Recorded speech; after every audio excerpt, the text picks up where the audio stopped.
नमस्कार, मैं हूं अली अब्बास। तेज़ रफ्तार न्यूज़ में आपका स्वागत है। आइए नज़र डालते हैं आज की कुछ ताज़ा खबरों में। कहना चाहेंगे सर, कितना ज़रूरी है, क्योंकि जैसे हमने देखा कि लड़की के ऊपर जो हमला हुआ भाई की तरफ से, क्या सबसे पहली बात ये है की सिटीजन फोरम्स ऐसे संघटना प्रत्येक जागोजागी असणं गरजेचं आहे.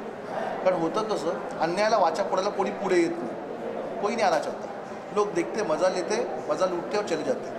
लोगों को तब तक तकलीफ़ नहीं होती जब तक ये सारी चीज़ वो वाक़या उनके फैमिली के साथ ना हो. सो मुझे ये कहना है ना कि सच तो एक फोरम क्रिएट करना, उसके लिए बहुत बड़ी पावर लगती है, बहुत बड़ा धाड़स लगता है कि ना आप ये सारी चीज़ों पे बात खुल के करें. सेकेंडली आणि दुसरी गोष्ट अशी, secondly I would like to say की ये फोरम या कुठल्या गोष्टीचं स्थापना करायची गरज नाही लागत. जब जहाँ पे जिस वक्त ये गुनाह होता है उस वक्त देखने वाले लोग इसे देखने की भूमिका ना करें. आप आवाज़ क्यों नहीं उठाते? ये कहाँ से कौन सी मर्दानगी है जहाँ पे आप एक लड़की पे हाथ उठाते? जहाँ पे जो लोग देख रहे थे उनको वाकई उनका खून नहीं खोला, उनको तकलीफ नहीं हुई. एक जवान लड़की को इस तरह हाथ उठाना, हम लोग नज़र ऊपर करके देखते नहीं यार किसी के बच्चे को, आप हाथ उठा लेते हो. और वो भी रीज़न क्या है? एक गाड़ी 5 मिनट पार्क करना. कौन सी आपकी जगह उठा के लेके जाने वाले थे?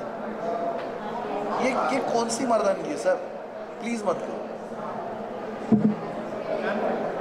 आप क्या कहना चाहेंगे? जो इंसिडेंट हुआ जो है 23 तारीख को अपना ड्रॉप हुआ इंसिडेंट हुआ था, लेकिन अब तक जो है इतना एक्शन नहीं लिया गया उसकी तरफ से, जो प्रशासन. देखिए, सबको पता है प्रशासन अपना काम करता है, हम अपना काम करते हैं. और जो भी इंसिडेंट हुआ है वो डेफिनेटली अनफॉर्चुनेट है.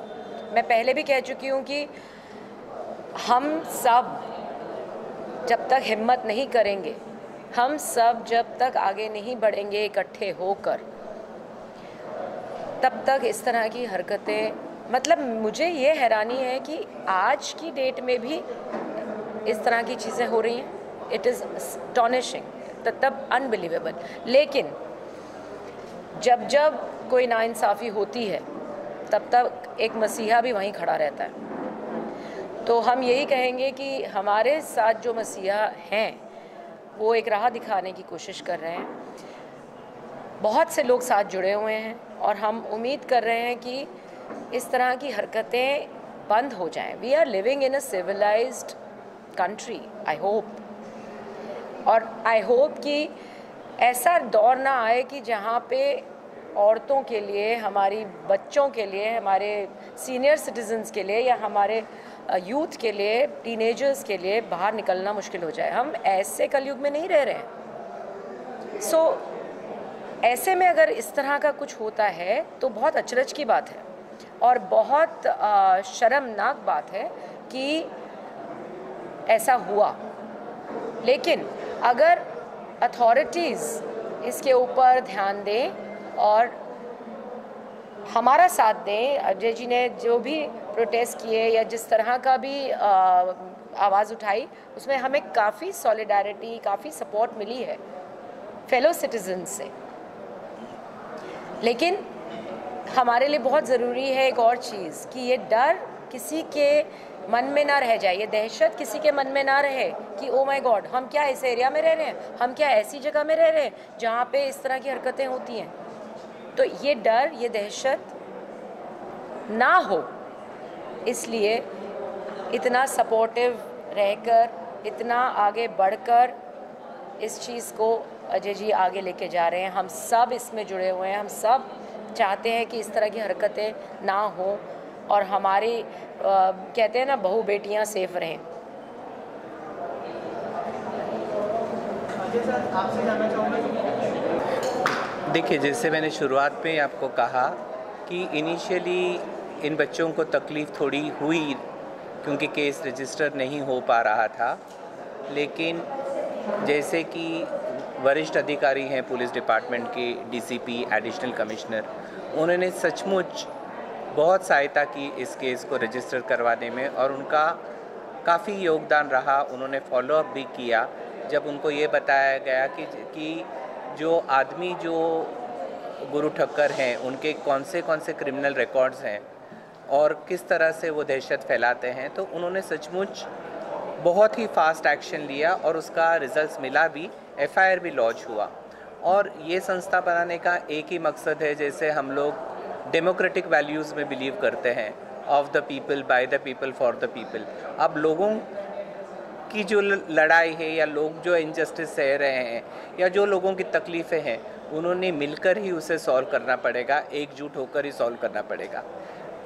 सर, आपने जैसे कहा कि हर एरिया में एक सिटीजन फोरम बनाया जाएगा, उसके बारे में कुछ बताइए कि उसके लिए आप क्या इनिशिएटिव लेंगे? देखिए, अभी इस सिचुएशन में जो कोविड पैंडेमिक का सिचुएशन है और जो गवर्नमेंट के रिस्ट्रिक्शंस हैं, इसको मद्देनज़र रखते हुए हम लोग इसे ऑनलाइन शुरू रखेंगे और अलग अलग मीडियम्स के ज़रिए इसको हम लोगों में पहुंचाने की कोशिश करेंगे और मुझे यकीन है कि ये मूवमेंट का साथ ज़्यादा से ज़्यादा लोग देंगे, काफ़ी लोग इसमें एनरोल होंगे।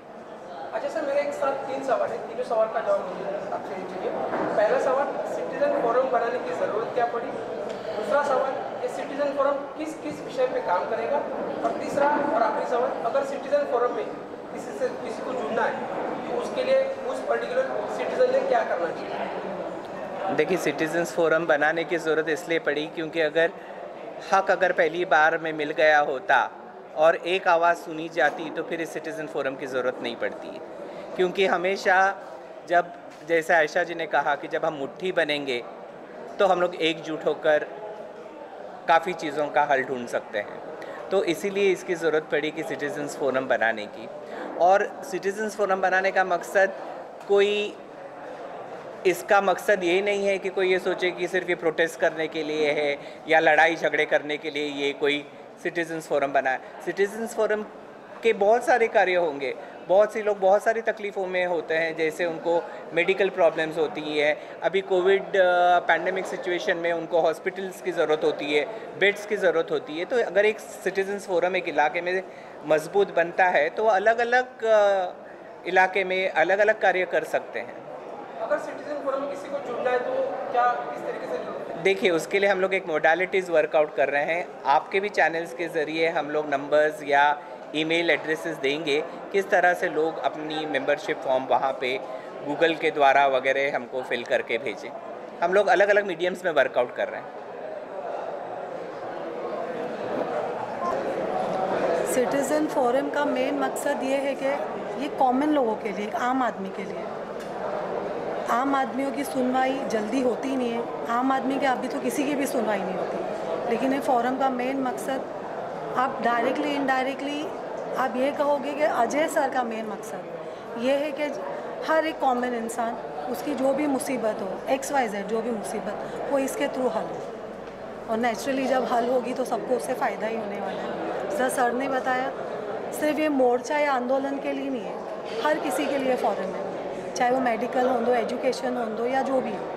मेन मकसद इन शॉर्ट अजय सर का ये, हर कॉमन इंसान, छोटा सा छोटा इंसान, बड़ा सा बड़ा इंसान, उसकी जो भी मुसीबत हो वो इसमें आके अपनी मुसीबत दूर कर सकते हैं। जॉइन। मैम, आपसे जानना चाहूँगा, कितना ज़रूरी था इस समय सिटीजन फोरम का आना? और जैसे आप देख रहे हैं कि वो हमला हुआ था, हमने CCTV के फुटेज भी देखे, 23 तारीख को ये इंसिडेंट हुआ था, लेकिन अभी तक ऐसा कोई ठोस जो है एक्शन लिया नहीं गया। उस बारे में क्या कहना चाहिए? भाई, बड़ी दुख की बात है कि आज 23 तारीख से आज इतने दिन हो गए, अभी तक कि उनको ये नहीं मिला नहीं है। इसीलिए ये सिटीज़न का सर ने जो ये इनिशिएटिव लिया है एकता मंच के द्वारा, और जो काफ़ी लोग हैं इसमें जुड़े हुए हैं, तो इसीलिए ये सर ने किया हुआ है। और इसमें हम लोग सभी लोग साथ में हैं, क्योंकि ये बहुत अच्छा कॉज है और सभी ने जुड़ना चाहिए। बिकॉज अब ये कोविड की वजह से आज ज़्यादा लोगों को नहीं इनवाइट किया है, लेकिन अगर कोविड नहीं होता तो मेरे ख्याल से ये हॉल भी कम गिरता। आज इतने अच्छे कोच के लिए सब लोग जुड़ते। और मुझे तो यही बोलना है कि ये जो आज छोटी सी पार्किंग की वजह से ये जो हुआ, ये बहुत गलत हुआ।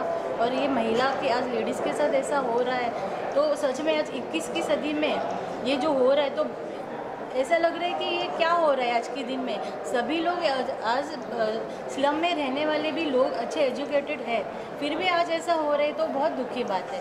और जो सर को मैंने देखा, वो जो बोल रहे थे, जब उनको कितना गुस्सा आ रहा था कि आज एक पार्किंग की वजह से लेडीज़ के साथ ऐसा हो रहा है, तो वैसे ही जो गुस्सा हर लोगों में दिखना चाहिए।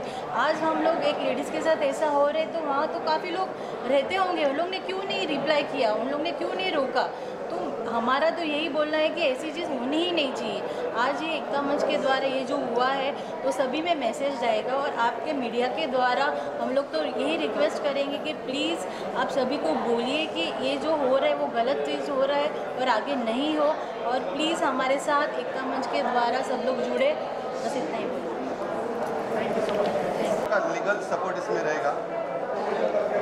फर्स्ट बात क्या आती है, जैसा किसी भी इसमें एफआईआर वो लॉन्च करने से लेकर लास्ट फाइनल जजमेंट तक हम लोग जो मुद्दा उठाएंगे उसमें हम लोग पूरे वो पार्टी के साथ रहेंगे, और उसको अंतिम न्याय और योग्य न्याय किस तरह मिल सकता है इसके लिए हर संभव कोशिश हमारा ये मंच करेगा। और एक बात आपको बताना चाहता हूँ कि हमारे बीच एक ऐसा शख्स है जिन्होंने मेडिकल प्रैक्टिस को छोड़ के ये लीगल टीम उन्होंने ज्वाइन की है, डॉक्टर यादव।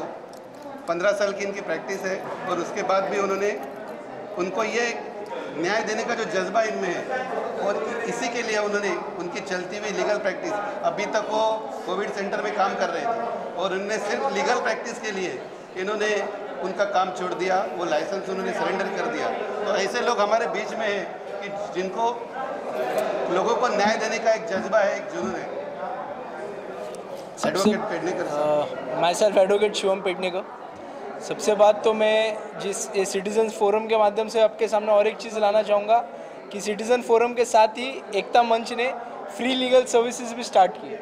इसमें क्या होता है कि जो भी बेसिक कंसल्टेंसी है, जो हम ज़्यादातर देखते हैं कि जो न्याय है, जो इस न्याय विभाग में जो न्याय है वो अमीरों को बहुत जल्दी मिल जाता है, बट जो वीकर सेक्शन है, जिसके पास कुछ पैसा नहीं है और जो उसके पास कुछ सोर्स ही नहीं है, तो इस न्याय व्यवस्था में उन लोग फंस जाते हैं। तो ये सब चीज़ें उन लोगों के साथ ना हो, इस हिसाब से और इस उद्देश्य से ही एकता मंच ने फ्री लीगल सर्विसेज और सिटीजन फोरम ये स्टार्ट किया है। और इनको पूरा सपोर्ट, हमारी पूरी एक एडवोकेट का पैनल है, 15 से 20 एडवोकेट से जो session courts, high courts, MM court, सब कोर्ट्स में काम कर रहे हैं, मुंबई के हर कोर्ट में काम कर रहे हैं। तो जो भी मसला इस फोरम में आएगा, अभी जिस तरह से हमने देखा कि लड़की पे हाथ उठाया गया, जो सीधा सीधा FIR होना चाहिए ऑन द स्पॉट, बट वो नहीं हुआ है। क्यों नहीं हुआ उसमें हम जाएंगे नहीं, लेकिन अगर उस समय ये फोरम तैयार रहता तो उस चीज़ को डिले नहीं होती। एंड जैसा कहते हैं justice denied is justice, justice delayed is justice denied, तो उसमें वो जस्टिस डिनाइड ही हुआ है। बट इसके आगे ये और किसी के साथ ना हो, इसी हेतु के साथ हमने ये पैनल और ये फोरम को सपोर्ट किया। और एक आपको हम बताना चाहते हैं कि FIR अगर लॉन्च भी नहीं किया पुलिस ने, तो भी बहुत सारे वेज है। डायरेक्ट कोर्ट से भी हम लोग जाकर FIR ये करने को इशू कर सकते हैं, 0 FIR। बहुत सी ऐसी टेक्निकल और लीगल चीज़ें हैं जो नॉर्मल लोगों को मालूम नहीं है, तो वो सभी जो प्रावधान है लीगल, हमारे कुछ स्लाइड जैसा इधर किसी स्पीकर ने बोला था, हमारे संवैधानिक राइट्स रहते हैं, हमारे स्टैट्यूटरी राइट रहते हैं, तो सभी राइट को ध्यान में रखते हुए हमारे लोगों को कैसे न्याय मिले, इसकी हर संभव कोशिश ये हमारा पूरा लीगल टीम करेगी। Okay, thank you so much.